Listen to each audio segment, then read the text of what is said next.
Recording studio Saharsa.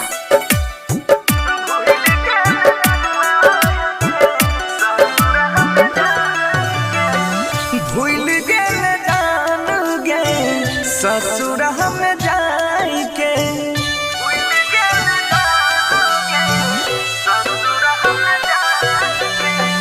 भूल गेल जान गे ससुर हम जाई के, भूल गेल जान गे ससुर हम जाई के। मिलल की खुशी तोरा, मिलल की खुशी तोरा हमारा कनाई के। भूल गेल जानू है ससुर हम जाई के, भूल गेल जानवा है ससुर हम जाई के। डीजे दयानंद सरस्वती स्थान कटरा टिटोल। Mobile number 8092293257। ओम शंकर जी परसा पोखर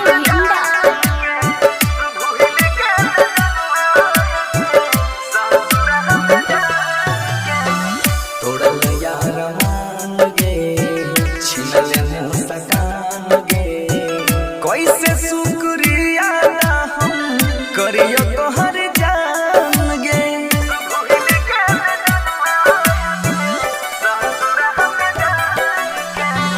तोड़ल यार मान गे छिनल मुस्कान गे, कैसे शुक्रिया हम करियो तोहर जान गे। अपना बनाबै के, अपना बनाबै के सपना दिखाई के। भूल गेल जानू है ससुर हम जाई के, भूल गेल जानवा है ससुर हम जाई के। डीजे दयानंद सरस्वती स्थान कटरा टिटोल। Mobile number 8092293257। ओम शंकर जी परसा पोखर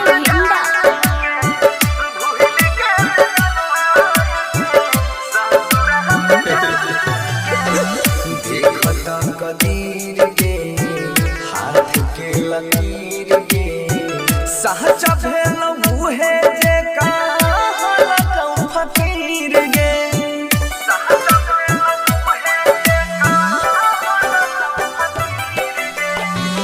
देखत कदीर गे हाथ के लकीर गे, सहचा भेल मुहे जे कहलकौ फकीर गे।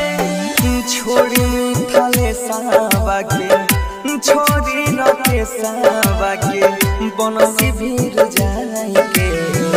भूल गेल जानू है ससुर हम जाई के, भूल गेल जानवा है ससुर हम जाई के। Recording by Sujeet Saharsa.